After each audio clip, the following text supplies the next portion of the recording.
Locked On Podcast Network presents Locked On Sports Today.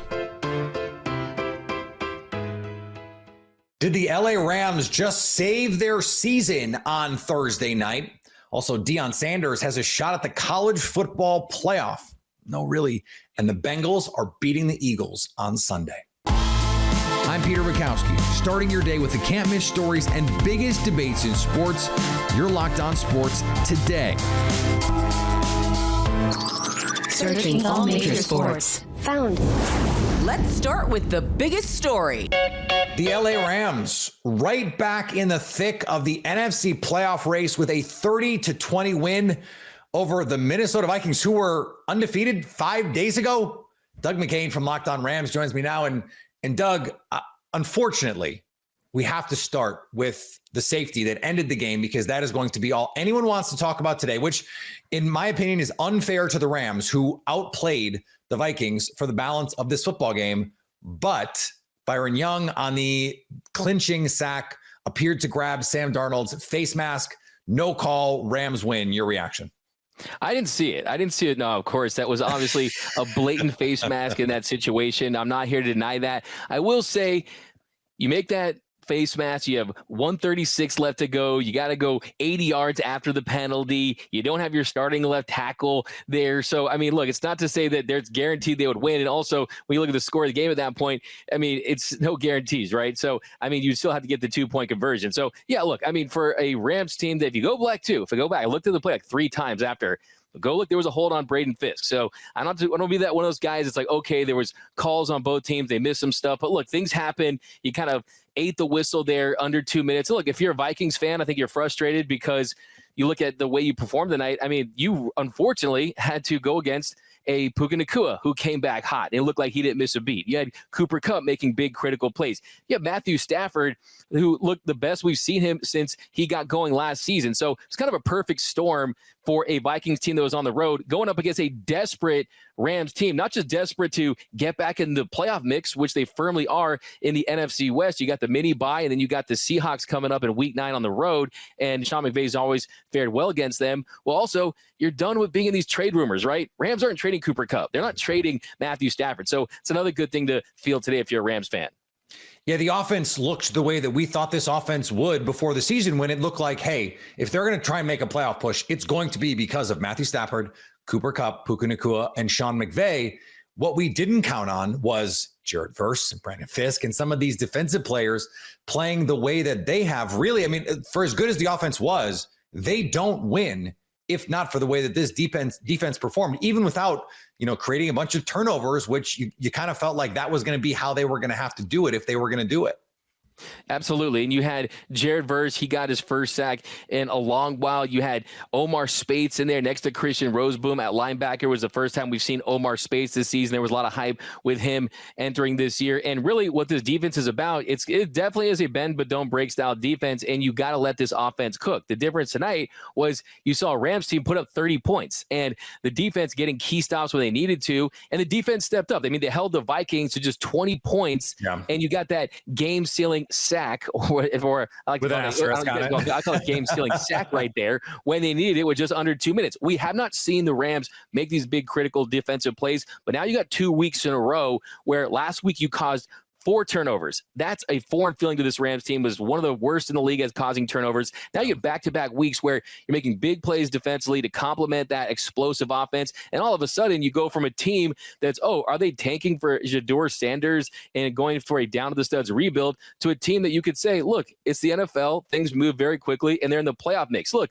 on our show last week, Peter, I had people telling me, hey, D-Mac, we're going to regret beating the Raiders. We're going to regret beating that Raiders team because of what it's going to mean to our season. Yeah, we'll see how things play out. I'm not guaranteeing a Lombardi trophy right now, but hey, they're firmly in the mix at this point. And look, I'm here for a rebuild sometimes, but when you still have an elite quarterback when he's on his best day and a Sean McVay and Puka and Cooper Kupp, it's a wonder what having your weapons back does for you. You still have a chance to win games in the National Football League. What do you think the chances are? You mentioned those reports on, hey, could they trade Cooper Kupp? Matthew Stafford being mentioned. What are the chances? I mean, we've seen Les Snead. We know how he feels about draft picks. Now they're back in the mix here. What are the chances they could be buyers instead of sellers here at the trade deadline? Yeah, I mean, we've seen Les Snead make shrewd deals in the past. I mean, Von Miller, I mean, you go out there and you try to get some win now pieces, and certainly it's something they could explore. I think the main thing for them is, can you find some middle linebacker help? Can you find someone to kind of solidify that area of the defense? I mean, there's some moves you can make there. Of course, it was well documented that things didn't go right between Ernest Jones and the Rams. He was basically playing on an expiring contract, and they weren't going to negotiate a new deal, so they trade him to Tennessee. Well, that has been the weak part of this Rams defense. You've seen the secondary improve after Darius Williams returned. Kobe Durant has really turned the corner in his development. Quentin Lake stepped up in a big way. And as far as kind of one of the themes early on for the defensive line is Kobe Turner, Jared Verse on the edge, Braden Fisk. These guys have caused pressure, but it's just not getting home. They've been fifth in pressure, but fifth to the bottom in sacks. So kind of there's that element. So if you could improve this defensive side of the ball, I think that would absolutely let you know that, hey, we are going to make another run. And I don't think they're going to go all in like we saw in 2021, where they just pushed all those chips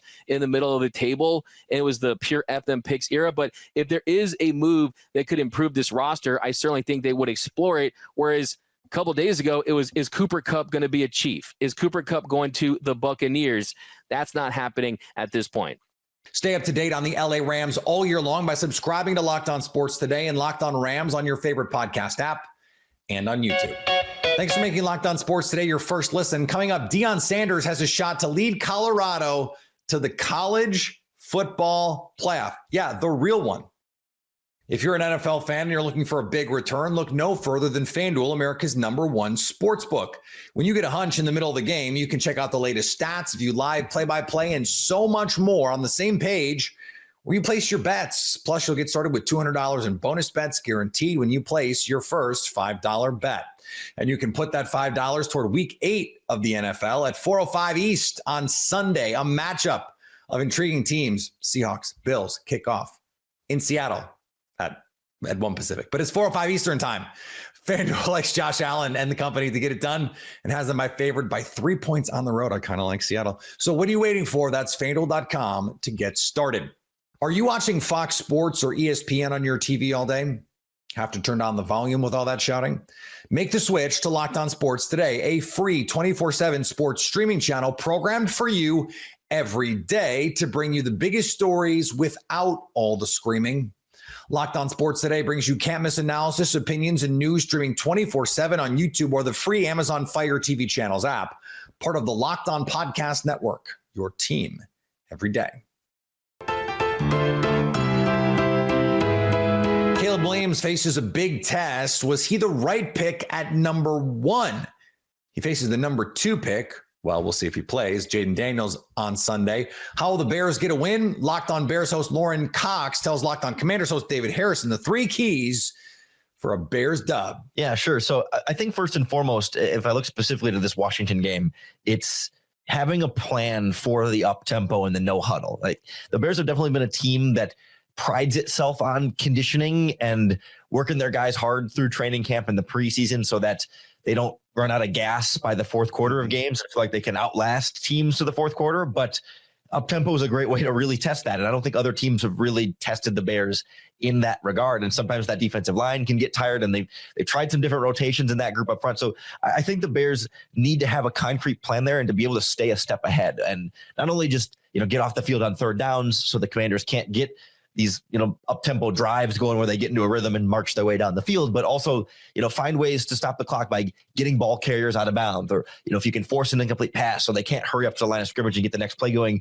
so that you can be ready on your substitutions when the clock does stop. Because that's the other aspect of this is, okay, you stop the clock. Now what? Do you have a platoon for the defensive line? How are you going to rotate guys in and out of there so that you're getting a consistent pass rush? And then, how they mix in, blitzes and other things like that to try and disrupt that rhythm of the Commanders' offense is really going to be critical. Because we talked a little bit this week about how the Bears had kind of gotten a little predictable blitzing. It was usually the slot cornerback, usually on second and long, and usually out of single deep coverages. Last week against the Jaguars, they switched that up quite a bit and went more 2 deep coverages, blitzed on different downs, different places. So if they can stay one step ahead of the Commanders there, that's also going to be I sort of meshed in a second key to victory there is mixing up the pass rush to disrupt the offense, staying ahead of the up tempo. And then I think offensively for the Bears, right, it's about keeping things easy for Caleb Williams. When he struggled early this season, it's because they couldn't run the ball. and they weren't on the same page with receivers. And so he had to do a lot. He had to throw the ball 50 plus times against the Indianapolis Colts, and they still lost in that game. But if they can keep the running game going, they've made good progress in that regard. If they can, let the checkdowns make plays after the catch. He doesn't have to throw the bombs all the time and make things happen everywhere for the offense. Just take what the defense gives you. Trust that your defense is going to give you an extra opportunity or two with a turnover at some point in this game, and let everything sort of come to Caleb. That's been really the formula for the Bears' success. The Raiders are heavy underdogs to the Chiefs, but we've seen that movie before, and we've seen it go against the Chiefs. An upset doesn't necessarily hinge on one thing, but it could very well be upended by it. Yeah, no, Minshew can't turn the ball over. I mean, this is a game that he cannot turn the ball over. Like, there has to be a big goose egg in the turnovers for the Raiders. And I hate to say that they have to play a complete clean game to win this game, but they literally have to play a complete clean game to win this game. They're just not good enough. They don't have enough freelance ability to be able to make a few mistakes and say, "Oh, no problem, we'll get them. We'll get that one back." And the Texans' struggles all start in the trenches, as Big Sarge tells our AFC Locked On hosts. So one of the main issues is, and I know that this is going to sound like an excuse, and DeMeco Ryans is definitely not one to make excuses, but when you're looking at that offensive line, you're looking at a continuity issue.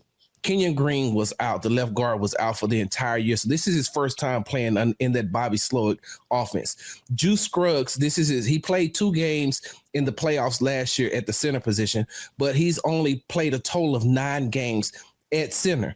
And so if you look at what's going on with the Houston Texans, that interior part of that offensive line is getting beat from Kenyon Green, Juice Scruggs, and the right guard, Shaq Mason.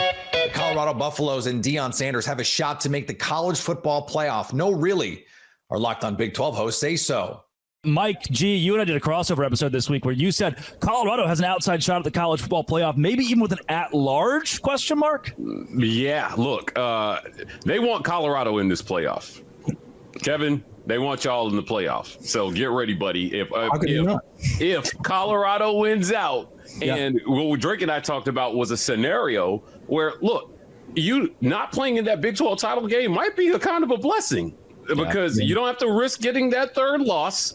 And you can sit there and let BYU and maybe Iowa State battle it out. You win out, and then, bam, you're sitting there just primed to go to the playoff.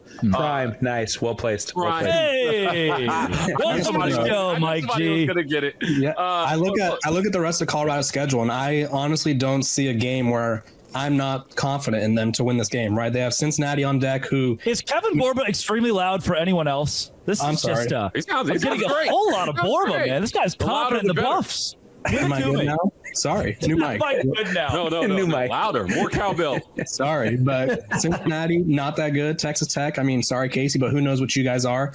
And then Utah, JT Wishersoul's not here, but Utah, I think they look like they play football in the 50s. They can't throw the ball forward.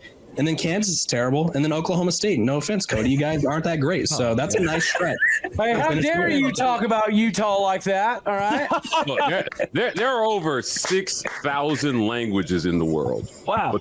But Kevin has chosen to speak facts, guys. Look, these guys, I 100% agree about this schedule. It's manageable. I mean, I think it's what it boils down to. Take all the rhetoric out of it. That schedule is very manageable for them to win out. They just can't have any mental lapses down the stretch, right? Yep. So Shedeur Sanders, one of the best QBs in college football. Travis Hunter, he was, he's been my front runner for the Heisman this whole season.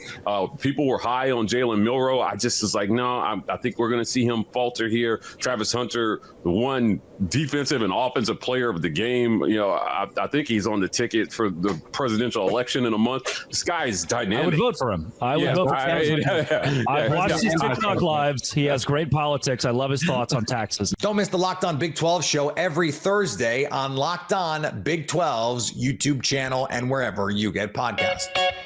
Coming up, the Bengals will get back to 500. We close out a Football Friday. Cincinnati Bengals have been much maligned on this show. And, look, many shows, because they haven't won a lot of football games. Usually you got to do that. They've limped through the first half of the season and find themselves backed into a corner. As Kyle Krabs tells Joe Marino on a recent Locked On NFL scouting episode, that is the perfect recipe for a win for the Bengals on Sunday over the Eagles. All right. A couple of teams that probably, I guess the Bengals could use a running back, but not in the stratosphere of where Ashton Genty's going to get drafted for the relative to the needs of that team. And the Eagles certainly don't need Genty because they have someone named Saquon Barkley, who lit his old team up in the utmost way in week 7. So Philly is in Cincinnati against the Bengals, with the Bengals favored at home by 1.5.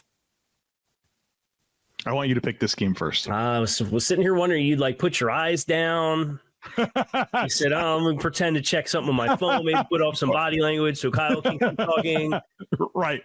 That was all the clues. I would like you to go first. I think the Bengals win the game. I think the Bengals are a team that are experienced with being in the position of having your back against the wall. I think they've played well historically over the past couple of seasons in spite of slow starts. They're in the process of doing that again. This is a chance to climb back to 500 for them. Am I worried about trying to defend Saquon Barkley with what the Bengals have in their front seven? Yes. Am I worried about covering A.J. Brown and Devontae Smith? Yes. I would take the over. The over would be the most pristine thing that I would take in this, and I don't know what it is, but I would take the over regardless. I kind of expect this game to get up into at least the mid-50s, if not the 60s from a points perspective. Look, if you told me I needed one quarterback between Joe Burrow and Jalen Hurts to get a game where both teams are trying to figure things out, I'd take Joe Burrow. And if you told me I needed to pick one coach between Zach Taylor and Nick Sirianni to win one game, I would pick not Nick Sirianni. I don't know that I love Zach Taylor, but I don't believe at all in Nick Sirianni. So from that standpoint, I like my chances, but that's also probably true of last week and the week before that and the week before that with the Cincinnati Bengals. I don't know how I'm supposed to believe in them at this point. I believe in that offense, but they're playing a Vic Fangio defense that, Vic Fangio at this point in the season, he only has so much to work with the cornerback situation that they have, especially against Joe Burrow, T. Higgins, and Jamar Chase. If there's any week to get it going, a team that does not seem to be cohesive, that does not seem to be together, and that does not seem to be well coached or the quarterback playing at a super high level with any sort of consistency, this is the week to do it for the Bengals. If it doesn't happen this week, it's over. Trade T. Higgins, it's done. Let this season play out and live to fight another year next year because it'd be over. And finally, as much as we've talked football on this show, it is a Football Friday after all. I wanted to talk about this basketball tidbit. The prop for Bronny James to score just 1 point. It's a total of 0.5 points, was reported by multiple sportsbook as the most popular NBA prop bet ever. Our friends over at FanDuel said Bronny James prop bets attracted more betting interest than props on Anthony Edwards, Anthony Davis, LeBron James, Bronny's dad. The action on Bronny was mostly small bets, but bookmakers said that there were wagers in the 4 and 5 figure range on his props. I don't know, man. I love to place a prop bet as much as the next person, but that's a prop too far for me. I'm not doing that. If you're catching this episode after hearing your favorite Locked On show, make sure to subscribe to Locked On Sports Today on YouTube or wherever you get your podcasts so you never miss an episode. Also, if you're a new subscriber to Locked On Sports Today, we're here for you with the biggest stories in sports every day. Coming up on the next Locked On Sports Today, who will have the best week 8 in the NFL? So at least until tomorrow, stay locked on sports today. Locked On Podcast Network presents Locked On Sports Today. Go to our video on demand. Click on sports at the top of your screen. There, you'll find past episodes of Locked On Sports Today, plus other Locked On shows on demand.